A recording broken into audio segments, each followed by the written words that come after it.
ഇത് എൻ്റെ പുരയിടത്തിൽ, നമ്മളെ പുരയിടത്തിൽ ഇത് മുളക് കാച്ച്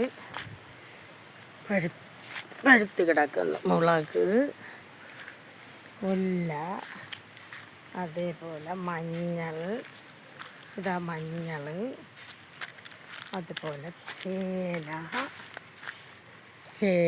ഇതാണ് ചേന കണ്ടിട്ടില്ലാത്തവരുണ്ടോ? ചേന, ഇത് കൂവ, ഇതാണ് കൂവ. ഇത് വെട്ടിയെടുക്കുമ്പോൾ കൂവക്കിഴങ്ങ് കിട്ടും. ഇത് പകുതി ഈ സമയത്തെ വളർച്ചയേ ആയുള്ളൂ. ഇനി കുറച്ച് 2-3 മാസം കൂടി കഴിയുമ്പോൾ നമുക്കിത് വെട്ടിയെടുത്ത് നമുക്ക് ഈ കൂവക്കിഴങ്ങ് ഉപയോഗിക്കാം. ഇത് കമ്പ്, മരച്ചീനി, ഇത് ചേന, വീണ്ടും കൂവ,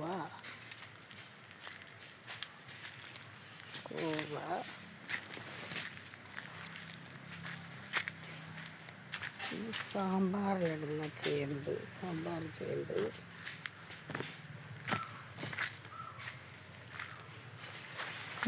ചേന,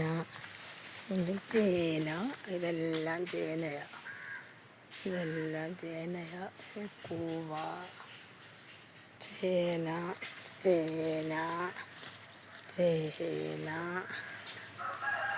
അത് ചേമ്പ്, അത് ചേന, അതെല്ലാം ചേനയാ.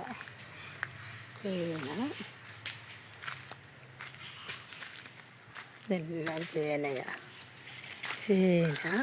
ചേന, വലിയ മുടി ചേന. ഒരു 3-4 മാസം കൂടി കഴിയുമ്പോൾ ഓണത്തിന് ഇത് വെട്ടി നമുക്ക് ചേന എടുക്കാൻ പറ്റും. ഇത്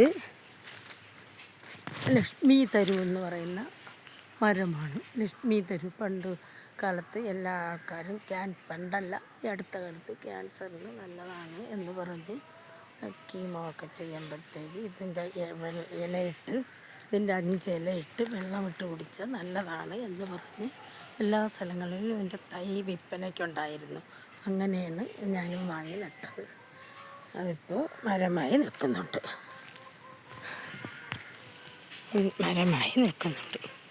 ഇത് തേക്ക് മരം, അതൊരു തേക്ക് മരം.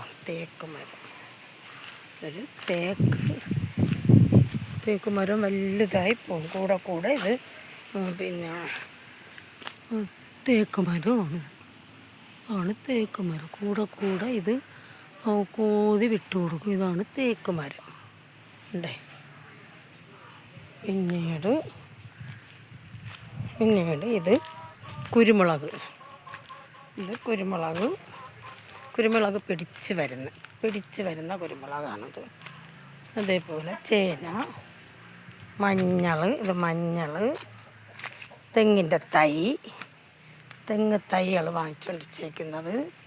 ഇത് ചേമ്പ്, ഇത് ചേമ്പാണ്. ചേന, എല്ലാ ഐറ്റങ്ങളും ഉണ്ട്. ഇത് അടയ്ക്കാമരത്തിൽ നിന്ന് പാക്ക് കിട്ടും. അടയ്ക്കാമരം, തെങ്ങ്, എല്ലാ കാര്യങ്ങളും ഉണ്ട്. വാഴ,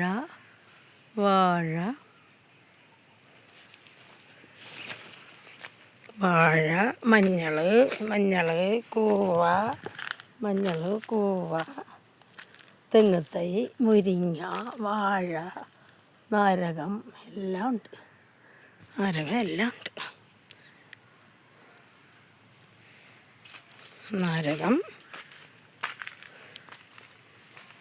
ഇതിൽ നാരകങ്ങൾ കായ്ക്കും.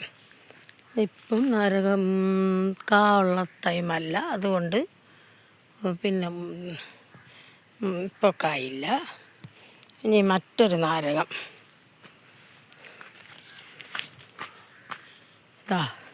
ഇതൊരു വരിക്കപ്പിലാവാണ്. വരിക്കപ്പിലാവിന് ചക്ക അടത്തിട്ടേക്കുന്നു. വരിക്കപ്പിലാവിലെ ചക്ക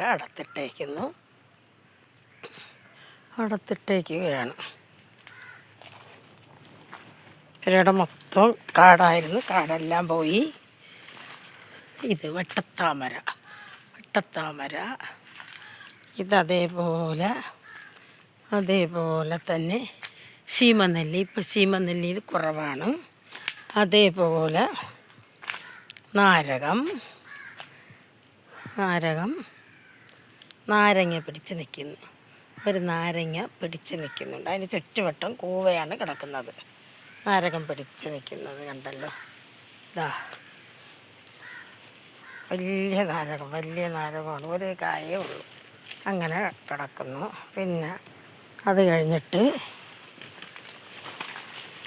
ഇത് വിയറ്റ്നാം പ്ലാവുകളാണ്. വിയറ്റ്നാമിൻ്റെ പ്ലാവ് വാങ്ങിക്കൊണ്ട് വെച്ചതാണ് ഇത്. വിയറ്റ്നാമിൻ്റെ പ്ലാവ് അടുത്ത വർഷം കായ്ക്കും. താഴെ ഭാഗത്ത് ഒരെണ്ണം കാച്ചിട്ടുണ്ട്. ഇതും വിയറ്റ്നാമിൻ്റെ പ്ലാവുകളാണ്. ഇതും അതേപോലെ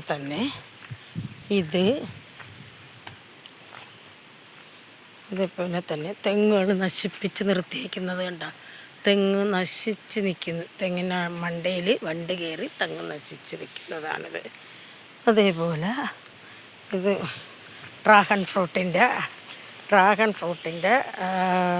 ഇതാണ്, വള്ളിയാണ് പടർന്നു പോകുന്നത്. ഇനി ടയർ വെച്ച് കെട്ടി ശരിയാക്കി എടുക്കണം.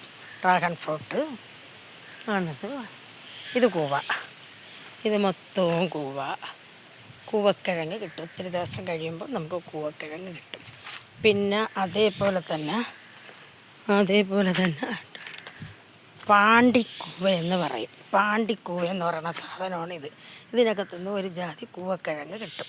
അത് നമുക്ക് കഴിക്കാൻ നല്ലതാണ്, പുഴുങ്ങി കഴിക്കാൻ നല്ലതാണ്. ഇതിൻ്റെ ഇല ഇങ്ങനെയാണ് ഇരിക്കുന്നത്. പാണ്ടിക്കൂവ എന്നാണ് ഇതിൻ്റെ പേര്. പാണ്ടിക്കൂവ. ഈ തെങ്ങ നശിച്ച് കിടക്കുന്നത്, നശിച്ചു പോയി. അങ്ങനത്തെ കാര്യങ്ങളാണ്. നശിച്ചു പോയ തെങ്ങ്. പിന്നെ ഇവിടെ തെങ്ങ് തൈകൾ വെച്ചിട്ടുണ്ട്. നശിച്ചു പോയ സ്ഥലത്തെല്ലാം തെങ്ങ് തൈ വെച്ചിട്ടുണ്ട്. അതേപോലെ ഒരു ജാമ്പ, ചെറിയ ജാമ്പയല്ല, വലിയ ജാമ്പ. ഇപ്പോൾ അതിൽ കായില്ല. ഉള്ളപ്പോൾ നല്ല ടേസ്റ്റാണ്. ചെറിയ കൂവയേക്കാൾ നല്ല ടേസ്റ്റാണ്. ഇത് ചേമ്പുകളാണ് നട്ടേക്കുന്നത്. അതേപോലെ അടയ്ക്കാമരങ്ങളിൽ ഇതേപോലെ മുളകിട്ട് പിടിപ്പിക്കാം. വേണ്ട, ജാമ്പയിലും മുളകിട്ട് പിടിപ്പിച്ചിട്ടുണ്ട്. ഇതിലെല്ലാം മുളകിട്ട് പിടിപ്പിച്ചിട്ടുണ്ട്. കുരുമുളകിട്ട് പിടിപ്പിച്ചിട്ടുണ്ട്. കുരുമുളക്, കൂവ, ചേമ്പ് എല്ലാം ഇവിടെ കിടക്കുന്നുണ്ട്. കുരുമുളക് ഇതേപോലെ ഇട്ടിട്ടുണ്ട്. അങ്ങനെയാണ് കിടക്കണത്. കുരുമുളകും എല്ലാം ഇതേപോലെ എല്ലാ കാര്യങ്ങളും ഇതേപോലെ പിടിച്ച് കിടപ്പുണ്ട്. മുഴുവൻ കാടായിരുന്നു. ഇപ്പോൾ തൊഴിലുറപ്പുകാർ നിന്നാണ് ഈ കാട് മുഴുവനും പോയത്. അങ്ങനെയാണ്.